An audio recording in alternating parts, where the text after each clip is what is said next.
exploding snaps on steroids. Let's find out what happens when you shoot them out of a slingshot.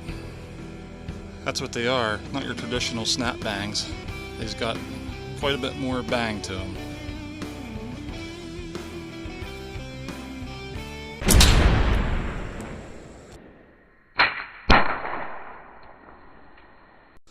Next, let's see what happens if I shoot one with my Benjamin Chow Mark II pellet pistol. What we're going to do though is actually pull down the target. I'm going to put 3 or 4 of them right behind the bullseye. We'll see if we can make this an exploding target.